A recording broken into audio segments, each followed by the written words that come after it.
प्रसन्नास्तदा नमामि सत्कर्मयोगे वयघालवावे सर्वामुखी मंगल बोलवावे श्रीराम सदा सर्वदा योग तुझा घडावा तुझे कारणी देह माझा पडावा उपेक्षू नको गुणवंता अनंता रघुनायका मागणे हेच याता जय जय रघुवीर समर्थ धर्माच्या करिता आम्हास जगती रामानी धाडियले ऐसे जाणून राम भक्ती करिता ऐश्वर्य हे लाभले आता धर्म सख्या तुझ्या पुढतिया नम्रत्वतेने असे इच्छा हो जशी मानसी करीतसे हा देह तुझा असे रामा मी तव दास दास म्हणवी माते कशाचे भय रामा जाईन जे स्थळी सुख घना होईल तेथे जय रामा या भुवन त्रयी तुझ विणे नाही कोणी तारक रामा तू सकलार्थ पूर्ण करिशी तू तात मी बालक जय जय रघुवीर समर्थ. आज आपण दासबोधामधल्या दशक 4 आणि समास 9 याचं चिंतन करणार आहोत. या समासामध्ये समर्थांनी आत्मनिवेदन भक्ती सांगितलेली आहे. या आत्मनिवेदन भक्तीच्या संदर्भामध्ये आपलं चिंतन आज आपण करणार आहोत. समर्थ असं म्हणतात, मागा झाले निरूपण 8वे भक्तीचे लक्षण आता ऐका सावधान भक्ती नवमी. समर्थ रामदास स्वामी असं म्हणतात की मागील समासांमध्ये आपण 8व्या भक्तीचे निरूपण केलं. आता सगळ्यांनी सावध होऊन ही जी शेवटची 9वी भक्ती आहे ती कोणती ती आपण सगळ्यांनी श्रवण करावी. नवमी निवेदन जाणावे आत्मनिवेदन करावे तेही सांगितलेल स्वभावे प्राजंड करुणी. 9व्या भक्तीच्या 9व्या भक्तीला निवेदन भक्ती असं म्हणतात. यात आत्मनिवेदन कसं करायचं आहे या संदर्भामध्ये तत्व विवेचनाचं विवरण कळलेलं आहे. आता हे तत्व विवेचनाचं वृत्त कसं आहे तर लक्षात घेतलं पाहिजे की निवेदन करणं ही एक स्वाभाविक प्रवृत्ती मनुष्याची. आपल्या सगळ्यांना माहिती आहे की काही माणसं एखादी घटना घडली त्या घटनेचा वृत्तांत निवेदित करतात. अमक्या ठिकाणी तसं झालं, तमक्या ठिकाणी तसं झालं, इथे अपघात झाला, तिथे ढगफुटी झाली. ज्या ज्या घटना जीवनामध्ये घडतात त्याचं लोक निवेदन करत असतात. आणि मग निवेदन करणं ही स्वाभाविक प्रवृत्ती आहे. मुलीचं लग्न ठरलं कसं ठरलं काय नाही, मुलाचं लग्न ठरलं कसं ठरलं काय नाही, अशी इत्यंभूत माहिती इतरांना सांगण्याची एक स्वभाव आहे समाजामध्ये, एक प्रवृत्ती आहे.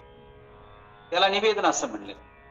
पण तो समर्थ रामदासांनी आत्मनिवेदन असं म्हणलेलं की आपण सगळेजण परमेश्वर आपल्याला जाब विचारणार आहे आणि प्रथम आपण सर्वांनी आपल्या आत्म्यालाही जाब विचारला पाहिजे की तू कशासाठी आलेला. म्हणून स्वतःला जाब विचारणं म्हणजे आत्मनिवेदन बघ.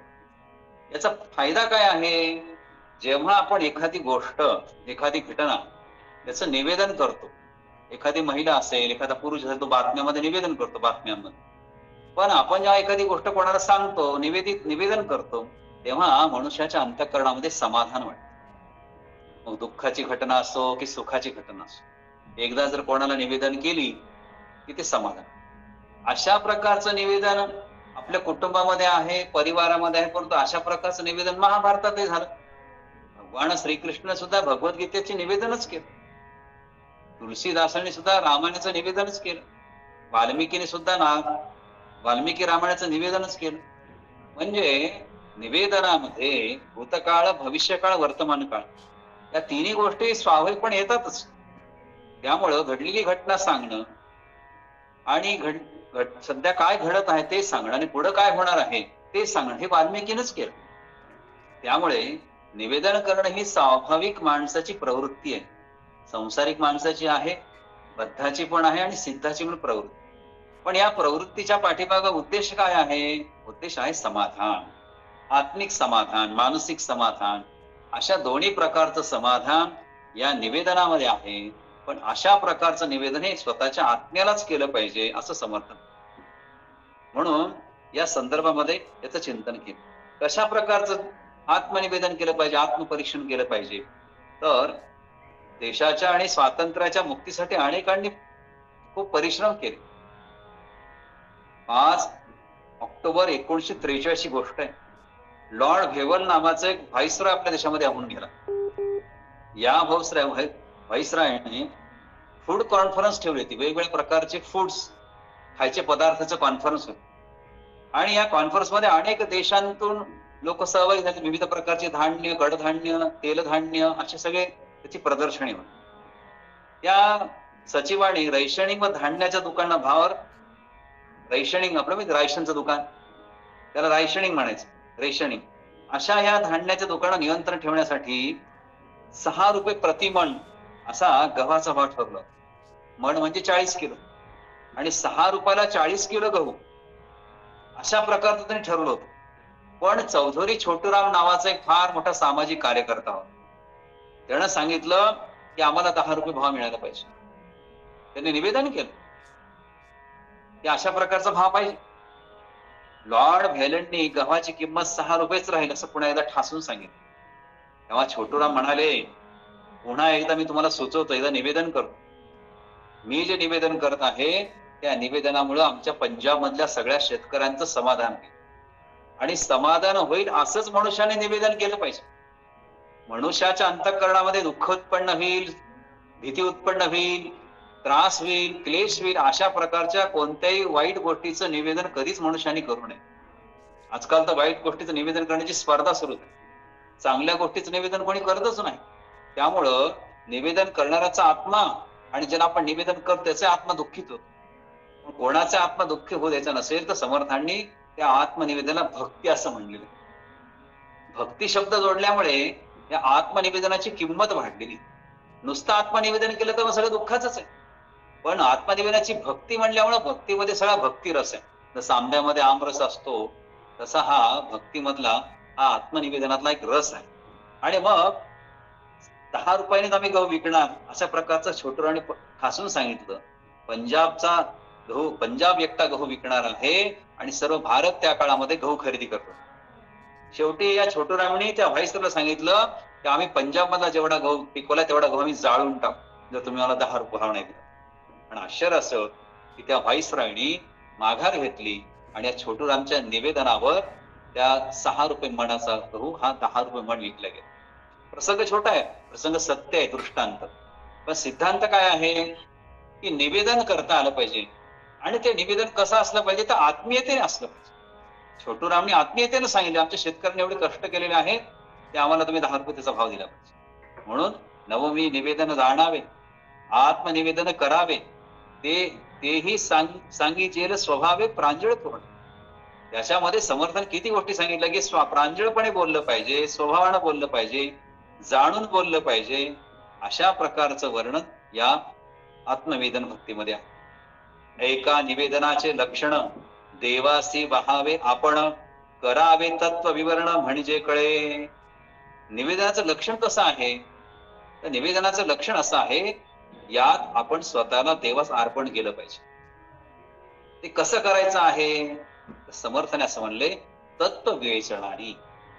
विवेचन तर झालं पाहिजे पण ते तत्वाचं विवेचन झालं पाहिजे. तत्व हे वेचता आले पाहिजे. विचार वेचणं अत्यंत महत्वाचं. म्हणून तत्वांचं विवेचन करणं महत्वाचं आहे. फापड पसाराचं विवेचन करण्याची गरज नाही. म्हणून जीवनामध्ये जे स्वत्व आहे आणि जे सत्व आहे, सत्व म्हणजे गुळवेल सत्वासारखं ज्यात काही अर्क आहे असं सत्व, आणि स्वत्व म्हणजे ज्यामध्ये स्वाभिमान आहे. सत्व आणि स्वत्व हे जी गोष्ट आहे या गोष्टीचं वर्णन म्हणून समर्थाने म्हणले की निवेदनाचं लक्षण काय तर स्वतः आपण स्वतःला देवाला अर्पण करावं. कसे करावे? तर तत्व विवेचनाने. या तत्व विवेचनामध्ये स्वत्व असलं पाहिजे आणि सत्व पण असलं पाहिजे, स्वाभिमान असला पाहिजे आणि गुण पण असले पाहिजे, विशेष गुण असला पाहिजे आणि स्वाभिमान पण असला पाहिजे. म्हणून आणि हे असं वर्णन केलं म्हणजे कुठे समर्पण व्हायचं आपल्याला? देवासी भावे समर्पण असं म्हणलंय. तर कुठे समर्पण झालं पाहिजे? तर ती आपली चंचल वृत्ती समर्पित झाली पाहिजे. ते तत्व जे तत्व आहे जे विवेचनामुळे कळतं. देवाला अपेक्षित असं समर्पण हे समर्पण करणारी बुद्धी तयार झाली पाहिजे. आणि तत्वाचा आणि सत्वाचा, मी जसं म्हणालो की तत्वाचा, स्वत्वाचा आणि सत्वाचा अभ्यास झाला पाहिजे. थोडा विषय अवघड आहे की समर्पण कुठं केलं पाहिजे? तर परमेश्वराला समर्पित झालं पाहिजे. आणि ते कसं होऊ शकतं? तर ते तत्वाच्या विवेचनाने कळतं. तत्वाचं विवेचन कळण्यासाठी समर्थांनी नवविधा भक्ती मांडलेली शास्त्र, त्याचं विवेचन दासबोधामध्ये केलेलं. या सगळ्या नवभक्तीचं सार काय आहे? तर तत्व विवेचन कळतं. तत्वाचं विवेचन करणं सोपं नाही. तत्व म्हणजे 4 वेद, तत्व म्हणजे उपनिषद, तत्व म्हणजे भगवद्गीता. अशा तत्वाचं विवेचन करणं हे देवाला अपेक्षित आहे. आणि अशा प्रकारचं विवेचन करण्यासाठी समर्पण बुद्धी पाहिजे. जी माणसं स्वार्थी नसतात, समर्पित असतात, ईश्वराला अर्पित असतात, अशाच माणसांच्या मुखातून तत्वाचं विवेचन होत असतं. इतकं सोपं नाही. आणि म्हणून हे विवेचन करणारी माणसं कशी असली पाहिजे? ती तत्ववादी असली पाहिजे, ते स्वत्व असलेली असली पाहिजे आणि ते सत्वाचा पुरस्कार करणारे पाहिजे. तरच ते विवेचन लोकांच्या अंतःकरणामध्ये भिडतं, असं समर्थाने याच्यामध्ये म्हणलं. मी भक्त ऐसे म्हणावे आणि विभक्तपण जे भजावे, ते अवघेची जाणावी विलक्षण. मी भक्त असं म्हणायचं आणि मी विभक्तपणे देवाला भजायचं, हे सर्वच अयोग्य आहे. कशा प्रकारचं अयोग्य आहे? मी भक्त आहे हे सर्व म्हणतात, पण मी जीवन मोहापासून विभक्त आहे का? इथे तर भक्तीला लोकांनी सुरुंगच लावलेला आहे. विभक्त कुटुंब पद्धतीने तर मोठा सुरुंग लावलेला. म्हणून भक्ती आणि विभक्तीमध्ये लोकांच्या लक्षात आलं पाहिजे की संस्कृत भाषेमध्ये आणि मराठी भाषेमध्ये विभक्तीला अत्यंत फार मोठं महत्व. मग भक्त हा कसा असला पाहिजे? तर तो जीवनापासून मोहापासून विभक्त असला पाहिजे. विभक्त आहे का? इथे तर भक्तीला लोकांनी सुरुंग लावलेला आहे विभक्त कुटुंब पद्धतीने. म्हणून याचं चिंतन करण्याची आवश्यकता आहे की मी भक्त असं म्हणायचं आणि विभक्तपणे देवाला भजायचं, हे सर्वच अयोग्य आहे. म्हणून विभक्त होण्याचा अर्थ आहे की कुटुंबापासून दूर, संसारापासून दूर, याचा अर्थ मोहापासून दूर होणं म्हणजे विभक्त. जो भक्त असतो तो एका अर्थानं व्यवहारातून आणि भौतिक सुखातून तो विभक्त होतो. आणि हेच आत्मनिवेदन भक्तीचं पहिलं लक्षण आहे आणि ते विलक्षण आहे असं समर्थ म्हणतात. ते विवेचन एका अर्थाने मानव धर्मातला समर्पित असतं. स्वामी विवेकानंद एकदा अमेरिकेच्या दौऱ्यावर निघाले. रामकृष्णांचं नेटके त्यांचे जे गुरु होते त्यांचं नुकतंच निधन झालं आणि म्हणून ते त्यांच्या रामकृष्णांच्या पत्नी शारदा देवी, अशा शारदा देवींचं दर्शन घ्यायला गेले. कारण प्रत्येक मनुष्याने निवेदन भक्तीमध्ये वर्णन असं आहे की मुलांनी घरातल्या मोठ्या माणसाला सांगून बाहेर पडावं आणि बाहेरून आल्यानंतर मी आलो आहे असं सांग.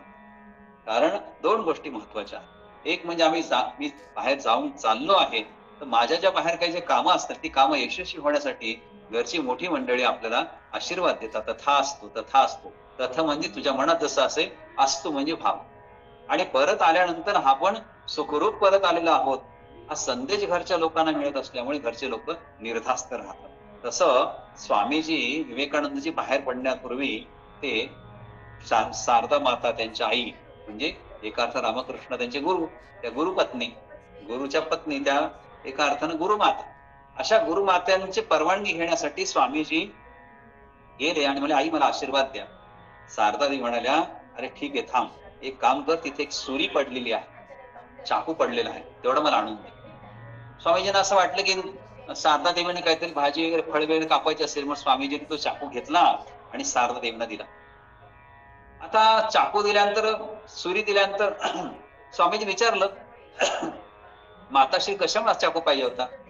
माताश्री एवढंच म्हणाल्या की तुझ्याकडून फार मोठं काम घडणार आहे, तू सगळ्या समाजाचं रक्षण करणार, तू सगळ्यांची काळजी घेणार.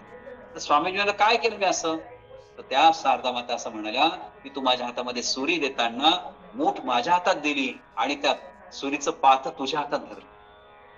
दुसऱ्याचं रक्षण करायचं, दुसऱ्याचं संरक्षण करण्यासाठी तू इतकी काळजी घेतोयस, माझ्या हाताला सुरी लागू नये म्हणून तू पाता हातामध्ये धरलं आणि माझ्याकडे मूठ केली. याचा अर्थ असा आहे की तुझ्या अंतःकरणामध्ये अत्यंत सेवाभाव, अत्यंत सद्गुण आहे, तू लोकांचं भलंच करणार आहे.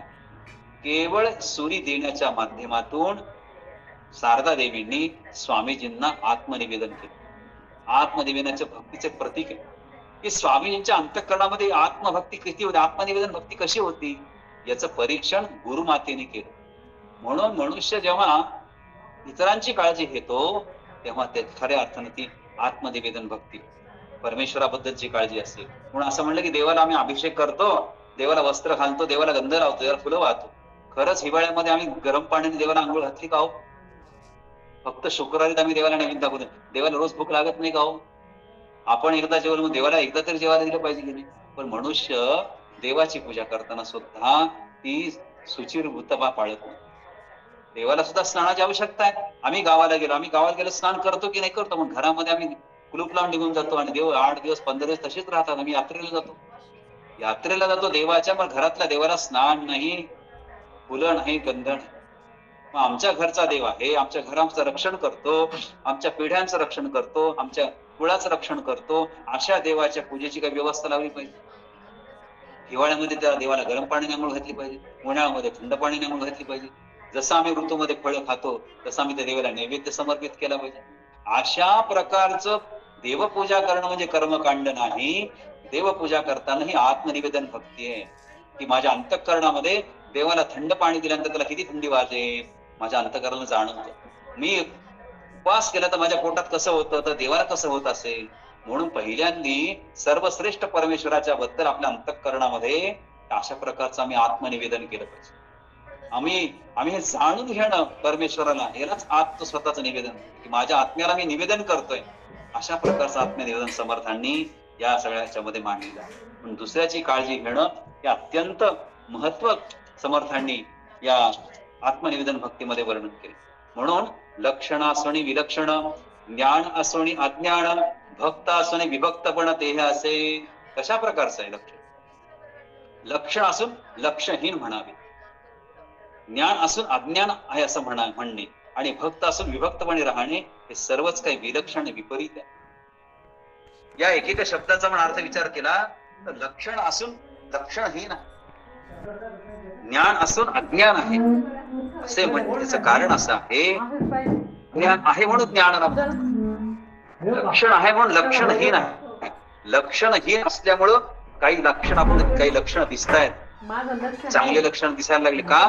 लक्षणहीन म्हणजे जिथे अंधारच आहे तिथे पंथी लावण्याचं महत्व आहे, जिथे अज्ञान आहे तिथे ज्ञानाचं महत्व, जिथे लक्षणहीन आहे तिथे लक्ष देण्याचं महत्व आहे.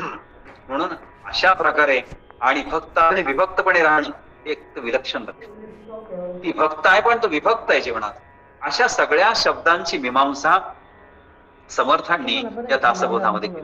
मी भक्त आहे हे सर्वजण म्हणतात, पण मी जीवन मोहापासून विभक्त आहे याचा प्रश्न आपण स्वतःला विचारला पाहिजे. आणि म्हणून या उदाहरण एक पायरी आपण सगळ्यांनी पुढे गेलं पाहिजे की मनाचा आणखीन एक गुणधर्म आपण तपासतो आहोत की माणूस बॉर्न फ्री आहे की फ्रीडम ऑफ चॉईस आहे.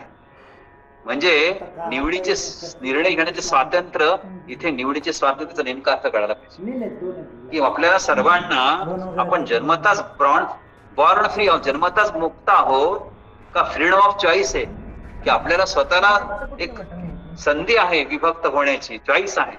याचा निवडीचा अर्थ आपल्या सगळ्यांना कळायला पाहिजे. रामदास स्वामी मनाच्या श्लोकात असं म्हणतात, मना सज्जना भक्ती पंथेची जावे. म्हणजे काय? तर रामदासांना या स्वातंत्र्याचा आम्हाला एक संधी आहे, चॉईस आहे, आम्ही निवड करू शकतो.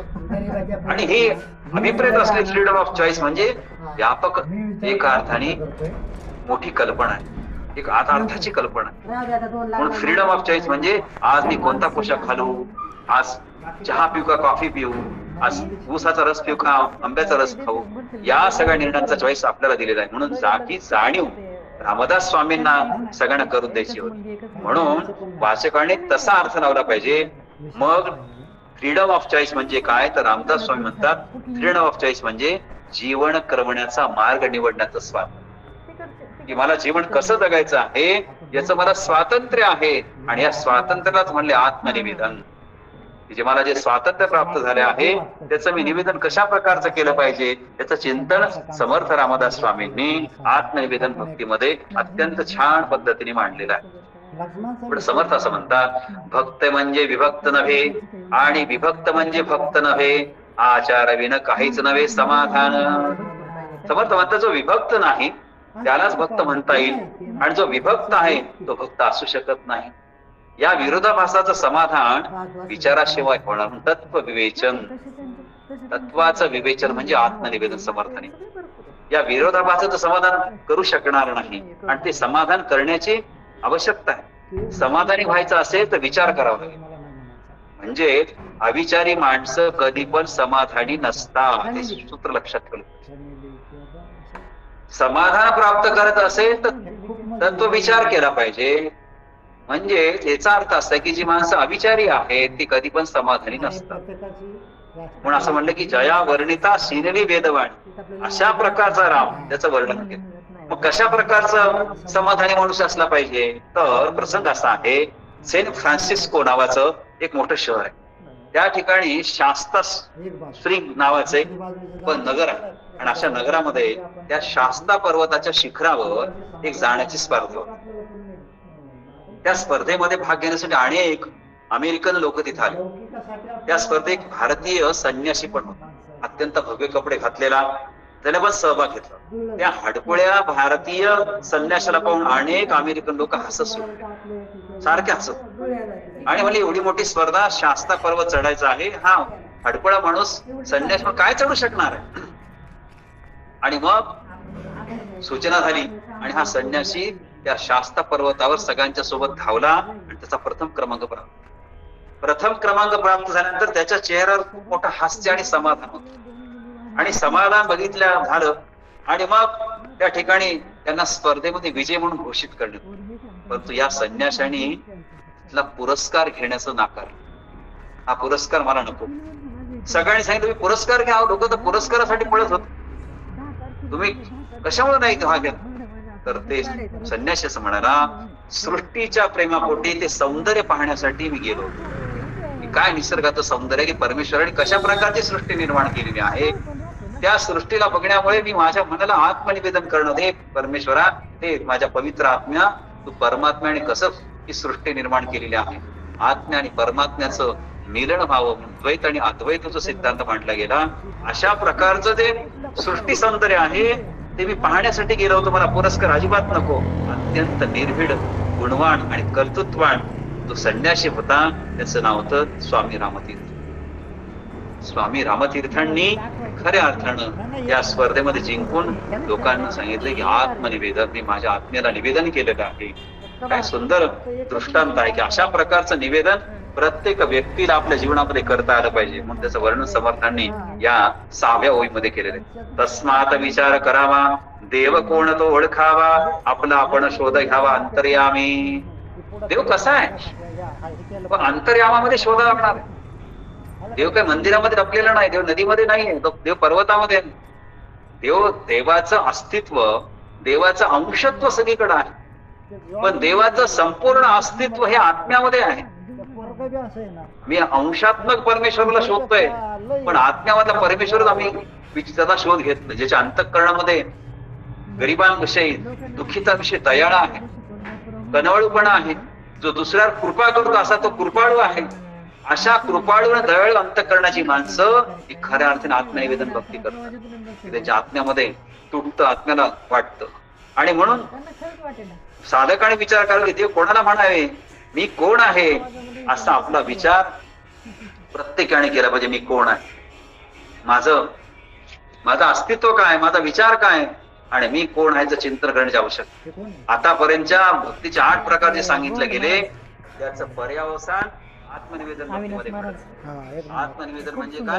आत्म अधिक निवेदन. आत्म म्हणजे स्वतः अथवा मी, निवेदन म्हणजे अर्पण कर, स्वाधीन कर. आपला तात्पुरता मी भगवंताला पूर्णपणे अर्पण करून आत्मस्वरूप मी स्वाधीन करून घेतलं आहे. अशा प्रकारचा आत्मनिवेदन. मी स्वतःला माझ्या आत्म्याला मी अर्पण केलेलं आहे. म्हणून तस्मात विचार करावा, देव कोण तो ओळखावा, आपण आपला शोध घ्यावा अंतर्यामी. दासबोध काय म्हणताय की आपण आपल्या अंतर्यामी त्याचा शोध घेतला पाहिजे. केवळ श्री समर्थांच्या मते सर्व भक्तीचे पर्यावसन काय? ईश्वर दर्शन. तुम्ही भक्ती का करतो? आम्ही भक्ती यासाठी करतो की आम्हाला ईश्वर बघायचा आहे. म्हणजे आत्मदर्शनात ईश्वर शोधला पाहिजे, तो मंदिरात दिसणार नाही. आणि म्हणून सगळ्या भक्तीचं उद्दिष्ट असं आहे की ईश्वराचं दर्शन व्हावं. पण ते दर्शन कसं होईल? तर ते आत्मदर्शन होईल. आणि म्हणून तरी श्रीहरी पाविजे स्वभावे. श्रीहरी हा इकडे तिकडे पावत नाही दगड धोंड्यामध्ये, तर तो तरी श्री पाविजे तो स्वभावामध्ये परमेश्वर आला पाहिजे. परमेश्वर स्वभावात येणं त्याला समर्थाने आत्मनिवेदन बघ. अशा प्रकारचं आत्मनिवेदन प्रत्येकाला करता आलं पाहिजे जीवनामध्ये. म्हणून समर्थाने या सगळ्यांना आग्रह केलेला आहे आणि तो आग्रह आपण सर्वांनी पाळलाही पाहिजे. हा विचार करताना मनाचं जे स्वातंत्र्य आहे ते स्वातंत्र्यच्या दोन्ही संकल्पना समर्थ रामदासांनी मांडलेल्या आहे. की निवडीचं स्वातंत्र्य कसं असावं, मनुष्याने आनंद आणि प्रसन्नता मनाकरता वापरली पाहिजे. मानवी मनाचा आवाज इतका प्रचंड आहे, अवाढव्य आहे की त्याला शिस्त लावण्यासाठी, त्याला होकारात्मक दिशेने जाण्यासाठी अनेक श्लोक समर्थाने. प्रत्येक व्यक्तीने स्वतःला आत्मनिवेदन करावं यासाठी समर्थांनी भक्ती मार्गाचा आग्रह केलेला आहे. म्हणून मनाची शांतता आणि समाधान हे अत्यंत आवश्यक आहे हे समर्थांनी समाधान या शब्दामध्ये केले. म्हणून भक्ती म्हणजे विभक्त नव्हे आणि विभक्त म्हणजे भक्त नव्हे, विचारामीन काहीच नव्हे, समाधान. अंतिम उद्देश समाधान सांगितलं. आत्मनिवेदन भक्तीमध्ये जीवनाचं समाधान आहे. मी मलाच प्रश्न विचारतोय की मी कोण आहे. तस्मात विचार करावा, देव कोण तो ओळखावा, आपला आपण शोधावा, घ्यावा अंतर्यामी. आपण आपलं शोधलं पाहिजे. मी कोण आहे याचा निवाडा करू लागल्यावर एकेका तत्वाचा निराश करीत शेवटी प्रकृतीचाही निराश होतो आणि मग मी कोण म्हणून कोणी उरतच नाही. मी उरला नाही पाहिजे. हिरण्याक्ष, हिरण्यकश्यपू, रावण, कंस आणि आता मी, 5 अक्षरापासून झालेली जी सुरुवात आहे ती मी पर्यंत थांबते. तो रावण 3 अक्षरे असेल, कंस 2 अक्षरे असेल, हा मी 1 अक्षरी शब्द आहे. पण या सगळ्या राक्षसांपेक्षा फार भारी आहे. म्हणून हा मी कोण आहे तर मी मी रावण नाही आहे. हा मी कोण आहे तर मी हिरण्याक्ष नाही. हा मी कोण आहे तर हिरण्यकश्यपू नाही. हा मी रावण नाहीये. हा मी म्हणजे कंस नाही आहे. हा मी म्हणजे मी पण नाही. ज्यांनी ज्यांनी मीपणा केला ती माणसं राक्षसी प्रवृत्तीची झाली. आणि मला राक्षसी प्रवृत्ती व्हायचं नसल्यामुळे अहम ब्रह्मास्मी, मी सोहम स्वरूप आहे, पण मी कोणी नाही. आणि म्हणून मीचा निराश होतो. ज्याला आपण मी म्हणतो त्याचे अस्तित्व शिल्लक झालं. मी कोण आईचा निवाडा, पाहो आता तत्व झाडा, विचार करिता उघडा आपण नाही कोणी. वास्तविक सांगितलं समर्थन की अशा प्रकारचं आपण मी नाहीच आहे. मी या सगळ्या परमेश्वरामध्ये विलीन झालेलो आहे. मी वेगळा असा काही राहिलेलो नाही. तत्वे तत्व जेव्हा सरे तेव्हा आपण कैसा उरे, आत्मनिवेदन येणे प्रकारे सहजी झाले. तत्वे तत्व जेव्हा सरे, जी गोष्ट तत्व आणि तत्वाशी जोडल्या तर मी कैसा आपण, तेव्हा आपण कैसा उरे, आपण कसे काय उरणार आहे. जर आम्ही तत्वाने वागलो तर काहीच नाही. तत्व आणि व्यवहार ज्याची सांगड जर झाली तर व्यवहार हा दबून जातो. व्यवहाराला किंमतच राहत नाही. मनुष्याचं तत्वच एवढं भारी असतं की त्याचा तत्व आणि व्यवहार एकच वाटतं. लोक तत्व अनेक मांडतात पण व्यवहारानं वागत नाही. त्याचा परिणाम समाजामध्ये लक्षात येतो की लोक व्यवहार न वागल्यामुळे लोकांची सत्यनिष्ठा संपत चाललेली आहे. त्यामुळे ही सत्यनिष्ठा अत्यंत आवश्यक आहे. या सृष्टीचं वैशिष्ट्य असं आहे, उत्पत्ती स्थिती लय आणि स्थितीमध्ये आनंद आहे हे लक्षात ठेवलं. उत्पत्तीमध्ये आनंद नाहीये, लयामध्ये आनंद असेल पण स्थितीमध्ये आनंद आहे. आम्ही खूप कष्ट सहन केले हो, तेव्हा आम्हाला हे दिवस आले. याला म्हणतात स्थिती. आणि आमच्याकडे खूप संपत्ती होती हो, आमच्या मुलांनी दारू पिऊन सगळी संपवली, तर आम्हाला लय संपला. ते लय तसं नाहीये. भगवान शंकर उत्पत्तीची देवता ब्रह्मा आहे, स्थितीची देवता विष्णू आहे, लयाची देवता शंकर आहे. लयचा अर्थ लय भारी, लय पैसेत माझ्याकडे. लय म्हणजे व्यापक, आणि जीवनामध्ये व्यापकता लय आणणारा देवता आहे ती शंकर आहे. ती एका अर्थाने विरक्त आहे. अशा प्रकारचं लय. आणि म्हणून या स्थितीला म्हणलंय शास्त्रकारांनी सच्चित्त आनंद. जीवनामध्ये स्थैर्य प्राप्त होणं म्हणजे समाधान प्राप्त होणं, आणि समाधान प्राप्त होणं म्हणजे सतचित्त आनंद. अशा प्रकारचा सतचित्त आनंद आपल्या जीवनामध्ये मिळाला पाहिजे, अशा प्रकारचा उल्लेख समर्थांनी या 9व्या ओळीमध्ये केलेला आहे. एक गोपाळदास नावाचे एक गृहस्थ अत्यंत विद्वान होते. सत्य बोलणं त्यांच्या जीवनाचं अत्यंत व्रत होतं. सत्य बोलल्यामुळे ते किती अडचणीला ते किती नुकसान झालं तरी ते सत्यच बोलायचे. त्यांनी सत्याची कधी कासच सोडली. एकदा ते मध्य प्रदेशातील आपल्या एका गावाला गेले होते, गावाचं नाव मोरेणा.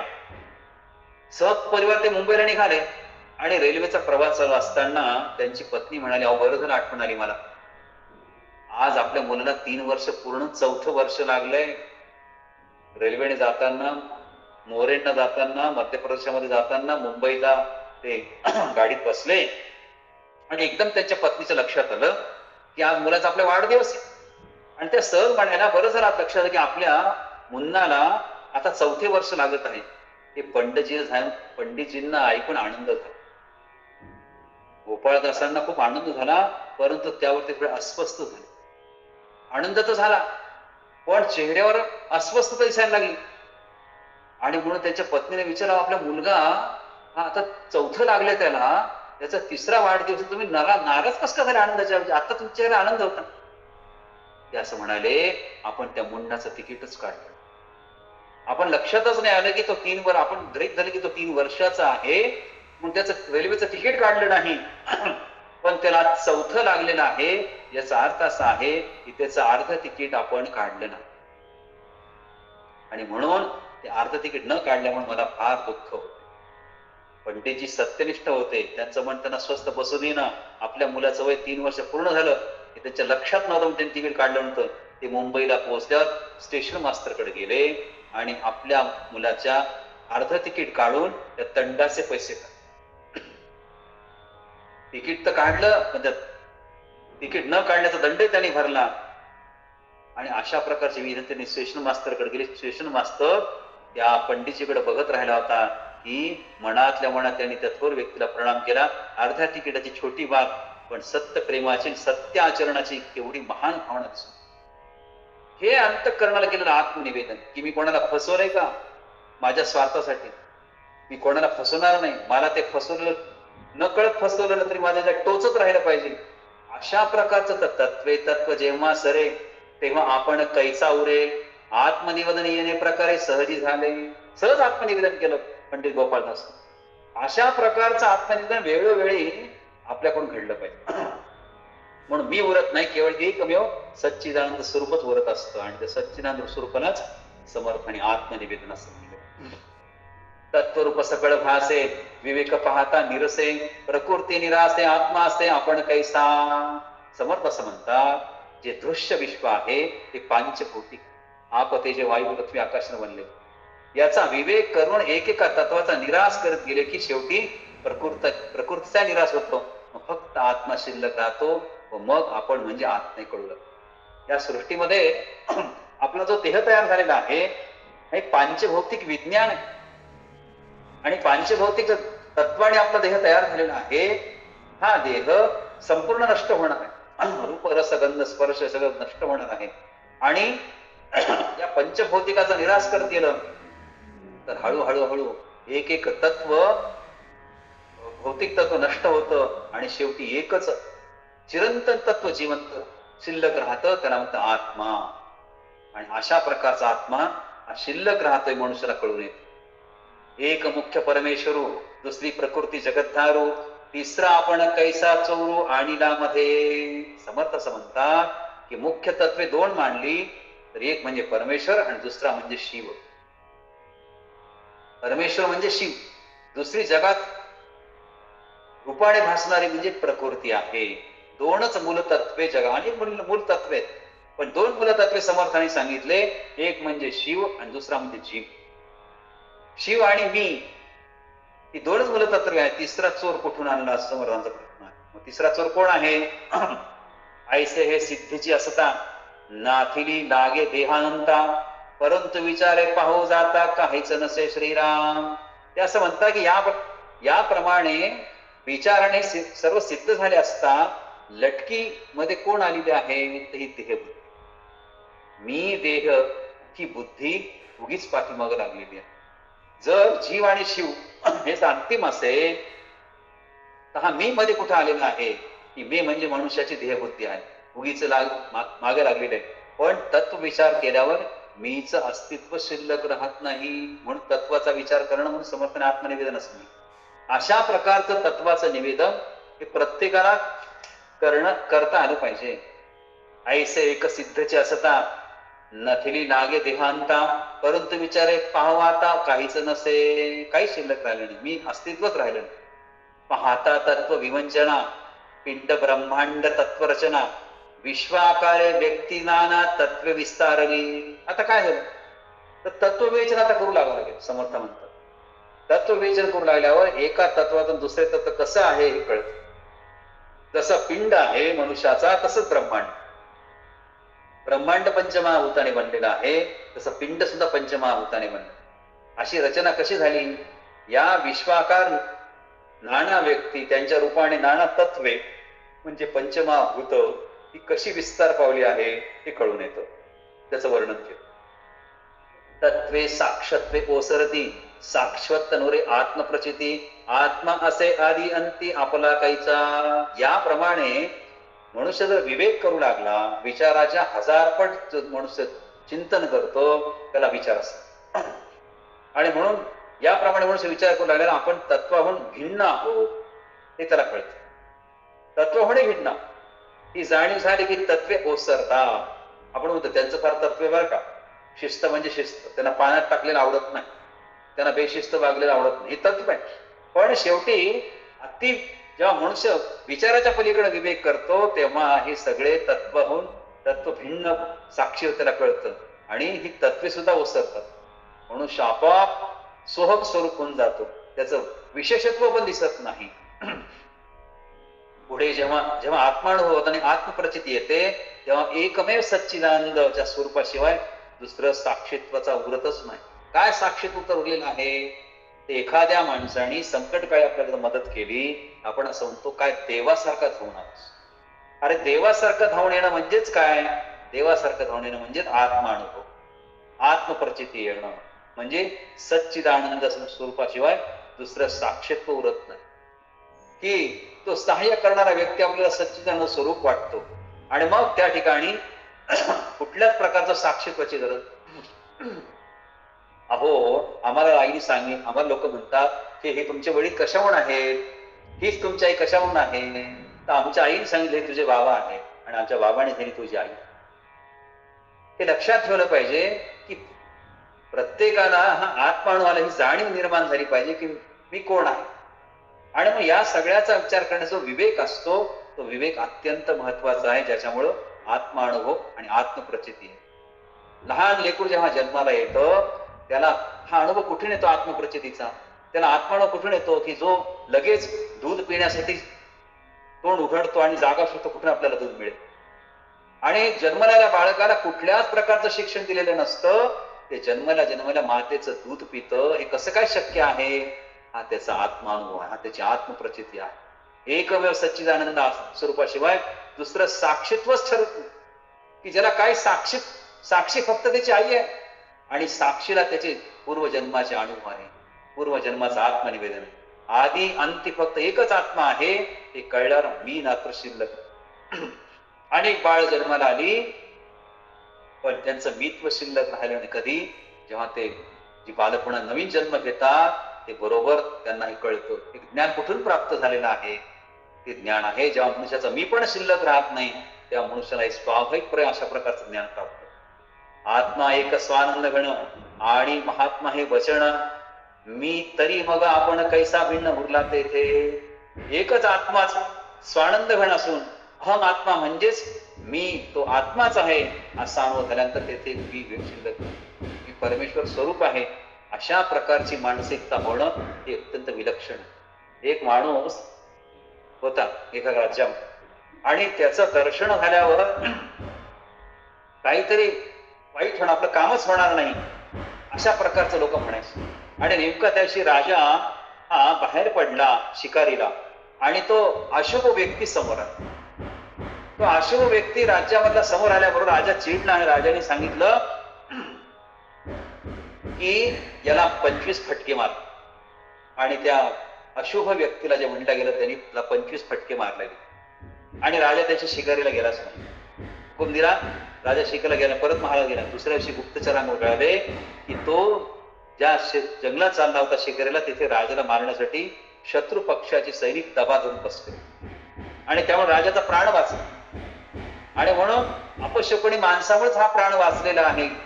अपशकुनी माणसाला बघितल्यामुळं त्यानं रस्ता पूर्ण केला. आपण मांजर आडवली रस्ता पार करत नाही, तसं अपशकुनी माणसामुळे आपलं जीवन वाचलं, त्याला विनाकारण फटके मारले असा विचार करून राजाने त्या शिपायाला बोलून घेतलं.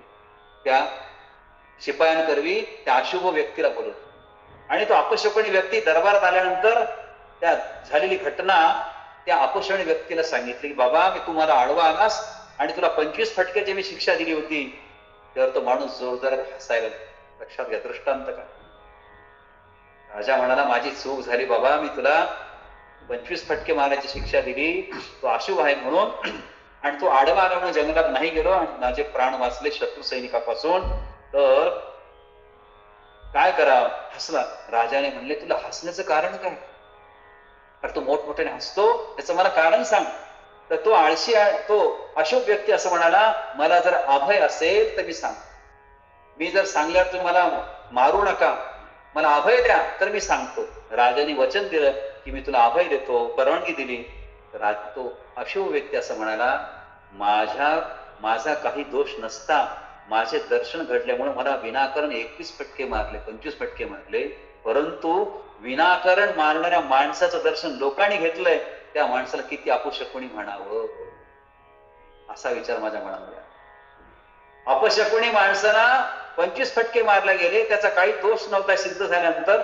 फटके मारणाऱ्या माणसाला लोकांनी बघितल्यानंतर तो फटके मारणार म्हणून किती अपशकुनी समजावं राजा. मग राजाला असं कळालं की मीच अपशकुनी, मी अपशकुनी आहे. याला म्हणले आत्मनिवेदन. विचार आणि विवेक याला रजा देऊन टाकली ती राजा अंध विश्वास त्याच्यामध्ये निर्माण झाला. अशा प्रकारचा अंधविश्वास जाऊन श्रद्धा प्राप्त होण्याच्या प्रक्रियेला एका अर्थाने असं म्हणले की आत्मनिवेदन. राजाला आत्मनिवेदन करावं लागतं. सोहम हंसा हे उत्तर, याचे पाहावे अर्थांतर, पाहता आत्मयाचा विचार आपण कैसा तेथे. एकच आत्मा तो स्वानंद घन असून तो अहम आत्मा म्हणजेच मी तो आत्माच आहे, तो मी महात्मा आहे असं अनुभवल्यानंतर ते आपण कोणी भिन्न आहे. महात्मा बसवेश्वर, महात्मा गांधी, महात्मा भगवान, महात्मा बुद्ध, याला महात्मा का म्हणलं गेलं की आत्मा आणि परमात्मामध्ये काहीच अंतर राहिलं नाही, हे एकच झालेलं आहे म्हणून त्याला म्हणलंय महात्मा. अशा प्रकारचा महात्मा होण्यासाठी आत्मनिवेदनाची अत्यंत गरज आहे. आत्मा निर्गुण निरंजन तयासे असावे अनन्य. अनन्य म्हणजे नाही अन्य आपण कैसा तेथे. आत्मा निर्गुण आणि निरंजन आहे, त्याच्याशी अनन्य असला पाहिजे. त्याचा अर्थच असा होतो की जेथे अन्य म्हणजे दुसरा कोणीही नाही, मग तेथे आपण म्हणजे कोण, तिथे राहतो तो मीच. निर्गुण निरंजन, तिथं मी आणि परमेश्वर एकच आहे, दुसरं कोणी भिन्न नाहीच.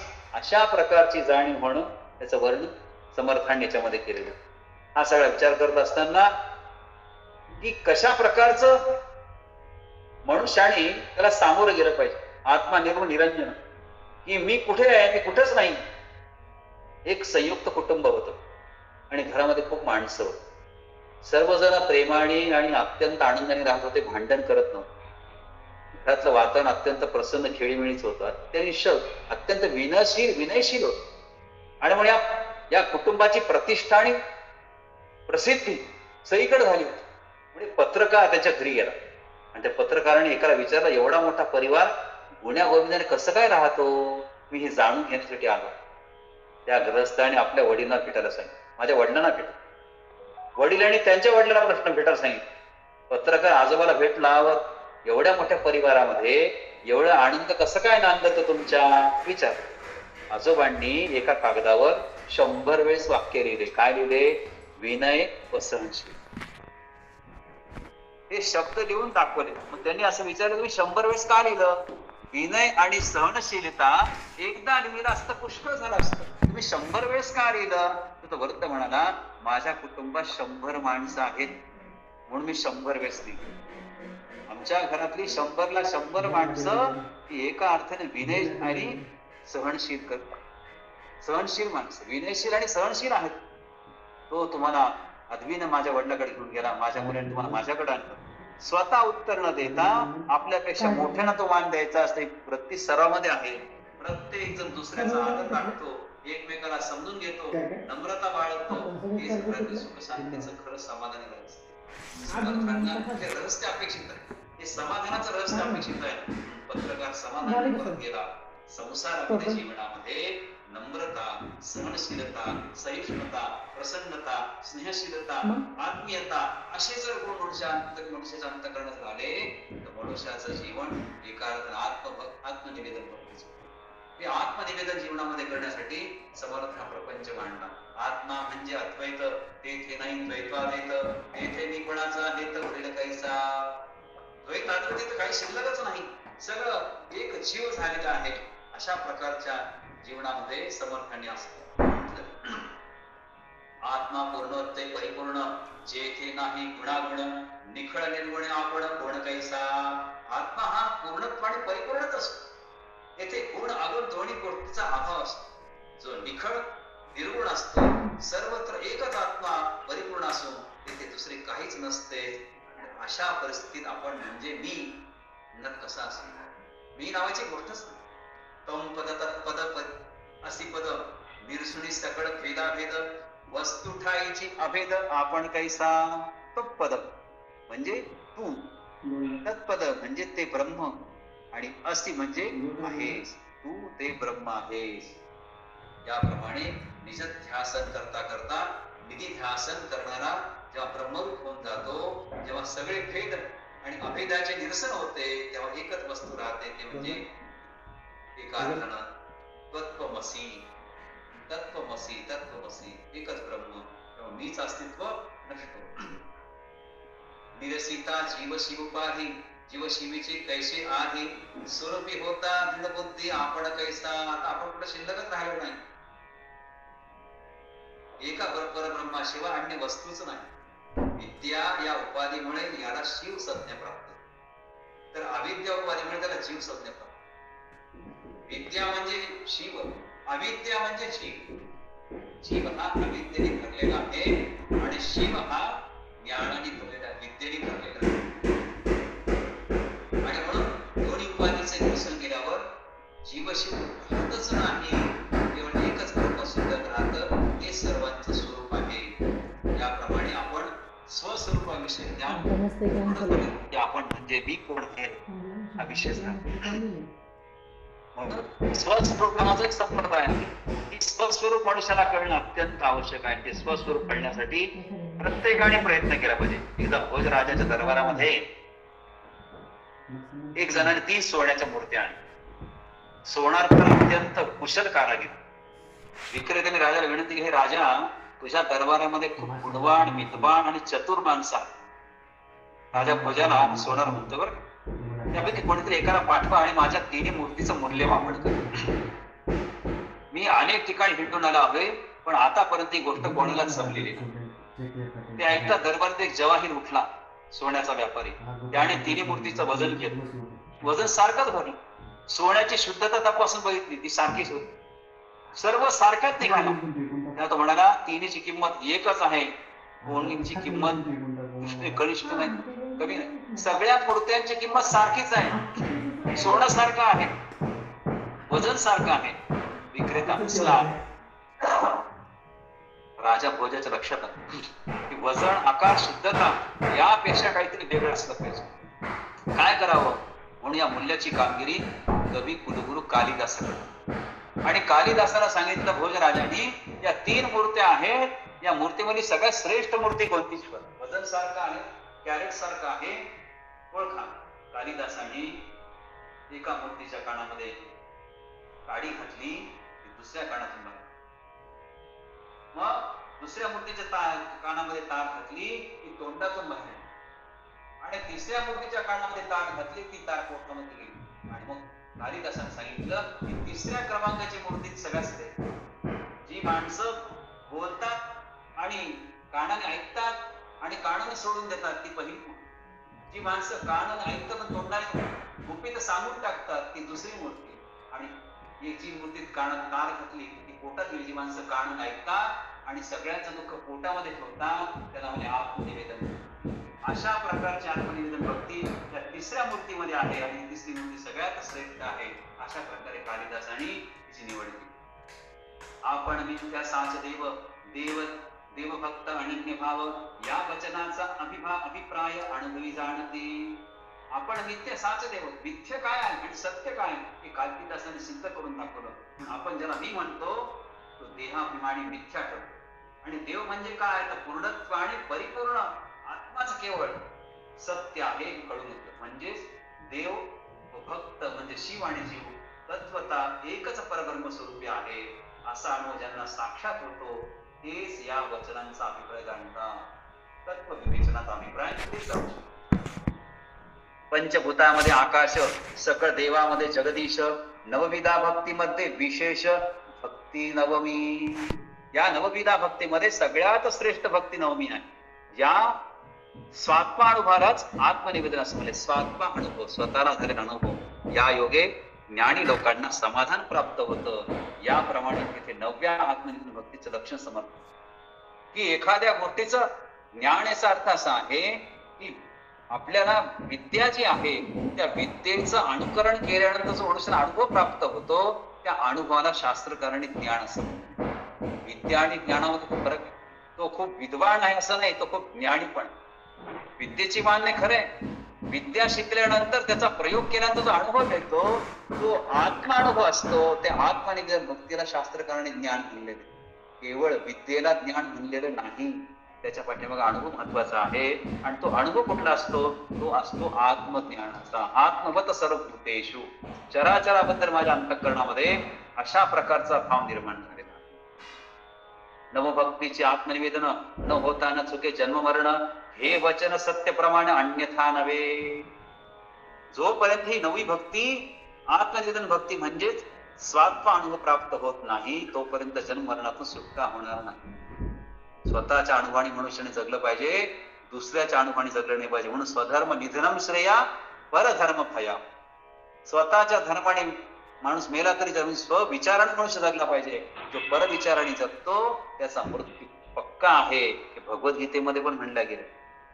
आईसी ही नवविधा भक्ती केल्या पाहिजे सायुज मुक्ती, साय मुक्ती सकल्पाती चळन नाही.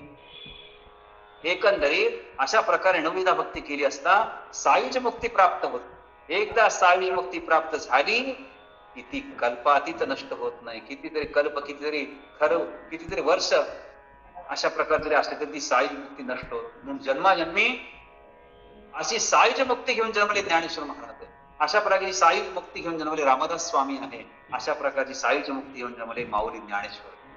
या स्थितीला आपण जाण्याची आवश्यकता. त्यासाठी प्रत्येकाने स्वतःला प्रश्न विचारला पाहिजे, कोहम, मी कोण आहे, मी कोण आहे. अहम नाही, अहम अहम नाही, अहम सोहम सोहम, हम ब्रह्मास्मी. अशा अवस्थेमध्ये मनुष्य जाण्याची आवश्यकता आहे. तिन्ही मुक्ती सहाय चळणं, सायुज मुक्ती अचळ जाणं, त्रैलोक्यास होता निर्वाण सायुज मुक्ती चळेना. एकंदरीत 4 मुक्त्या आहेत. त्यातली पहिल्या 3 मुक्तींचा नाश होतो, पण सायुज मुक्ती मात्र अविनाशी आहे. त्रैलोक्याचा नाश झाला तरी सायुज मुक्तीचा नाश होत नाही, कारण ती आत्मनिवेदन भक्ती ती निरंतर टिकत राहते. अवघाची 4 मुक्ती वेदशास्त्रे बोलती, तयामध्ये 3 नसती, 4थी ते अविनाशी. वेदशास्त्राने एकूण 4 मुक्तीचं वर्णन केले आहे. त्यामध्ये पहिल्या 3 नाश पावतात, पण 4थी मात्र मुक्ती ती कधीच नाश होत नाही. पहिली मुक्ती सलोकता, दुसरी ती समीपता, तिसरी ती स्वरूपता, चौथी सायुज मुक्ती. सलोकता ही पहिली मुक्ती आहे, समीपता ही दुसरी मुक्ती आहे, स्वस्वरूपता ही तिसरी मुक्ती आहे आणि सायुज मुक्ती चौथी मुक्ती. ऐसी ह्या चत्वार मुक्ती भगवत भजने प्राणी पावती, हेचे निरूपण प्रांजळे श्रुती सावधपणे परिसावे.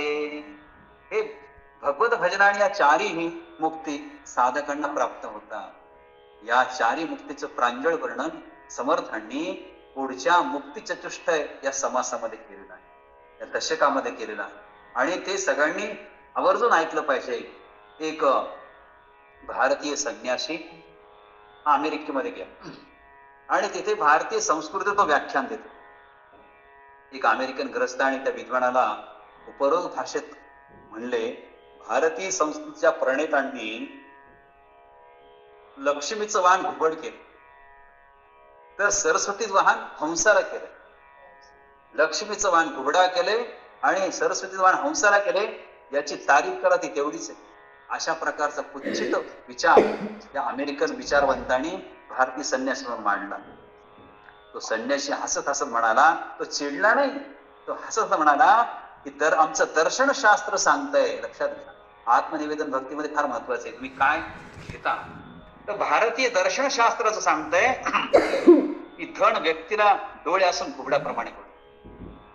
बघा, जी माणसं धनिक असतात ती घुबडाप्रमाणे आंधळी असतात, त्यांना जीवनाचं भान नसतं, त्यांना आत्मनिवेदन करण्याला संधी मिळत नाही. म्हणून धन व्यक्तीला डोळे असून आंधळ बनवतो आणि म्हणून लक्ष्मीचं वाहन हे घुबड आहे. डोळे निवड तर सरस्वतीचं वाहन विद्येचं प्रतीक आहे. विद्या व्यक्तीला विवेक करायला शिकवते, म्हणून तिने हंसाला निवडले. कारण हंस हे पाण्यामधलं दूध बाहेर, दूध पाण्याचं विघटन करणारा, वेगळं करणारा एकच पक्षी आहे, तो हंस आहे. आणि विद्येतून ज्ञानाची प्राप्ती मिळवणं हे मनुष्याचं अंतिम जीवन लक्ष्य आहे. म्हणून लक्ष्मीचं वाहन घुबड आहे, धन असून व्यक्तीला ते घुबडासारखं आंधळ बनवतं. आणि सरस्वतीचं वाहन हे प्रतीक हे हंस आहे, जे मनुष्याला चांगलं चांगलं वेचायला लावतं. आणि अशा प्रकारचं चांगलं वेचणं म्हणजे जीवनामध्ये हंस होण्यासारखं आहे. असं प्रत्येकाने हंस झालं पाहिजे. आणि ते हंस होण्यासाठीच हे आत्मनिवेदन करतो. जेव्हा मनुष्य चांगल्या आणि वाईटाचा सारासार विचार करून उत्तम प्रकारचं जीवन आचरण करत असतो, उत्तम प्रकारचं जीवन जगत असतो, अशा माणसाला खऱ्या अर्थानं त्याची आत्मनिवेदन भक्ती झालेली असते, त्याला सायुज मुक्ती प्राप्त झालेली असते, तो खऱ्या अर्थाने हंस झालेला असतो. अशा प्रकारचा हंस हा एक इतका प्रचंड ज्ञानी असल्यामुळेच सरस्वतीनं त्याला वाहन केलेलं आहे. का त्या हंसाजवळ अनुभवनिष्ठ ज्ञान. आणि म्हणून सरस्वतीचा हंस जर एवढा अनुभवनिष्ठ ज्ञानी असेल, तो स्वतःला आत्मनिवेदन करू शकत असेल, आत्मनिवेदन करणं म्हणजे दूध आणि पाणी वेगळं करून दाखवणं, ही अचाट शक्ती, ही अचाट भक्ती ही आपल्या सर्वांना प्राप्त व्हावी. म्हणून समर्थ रामदास स्वामींनी आत्मनिवेदन भक्तीचं इतकं विस्तृत विवरण केलेलं आहे. त्याचं आपल्याला शब्दामध्ये वर्णन करणं शक्यच नाही, परंतु आपल्या सर्वांच्या साक्षीनं असं याचं निवेदन करण्याचा एक छोटासा प्रयत्न मी करण्याचा प्रयत्न केला आहे. जय जय रघुवीर समर्थ. पसायदान घ्या महाराज. आता विश्वात्मके देवे येणे भाग्यदने तोषावे, तोषोणी मज द्यावे पसायदान हे. जे खळांची व्यंकटी सांडो, तया सत्कर्मी रती वाढो, भूता परस्परे जडो मैत्र जीवांचे, दुरितांचे तिमिर जावो, विश्वस्व धर्म सूर्ये पाहो, जो जे वांछिल तो ते लाहो प्राणी जात. वर्षत सकळ मंगळी ईश्वर निष्ठांची मांदियाळी, अनवरत भूमंडळी तया भूता. सदा कल्पतरूंचे आरव, चेतना चिंता मनीचे गाव, बोलते जे अर्णव पियुषांचे, चंद्रमेजे अलांछन मारतंड जे तापहीन, ते सर्वाही सदा सज्जन सोयरे होतो. किंबहुना सर्व सुखी पूर्ण होणी तिन्ही लोकी, भजिजो आदिपुरखी अखंडित, आणि ग्रंथोपजीविये विशेषी लोकी ये. दृष्टा विजये हो आवेजी एथ म्हणे श्री विश्वेश्वरा हो हा होईल दान पसावो येणे वरे ज्ञानदेवो सुखिया झाला येणे वरे ज्ञानदेवो सुखिया झाला येणे वरे ज्ञानदेवो सुखिया झाला जय जय रघुवीर समर्थ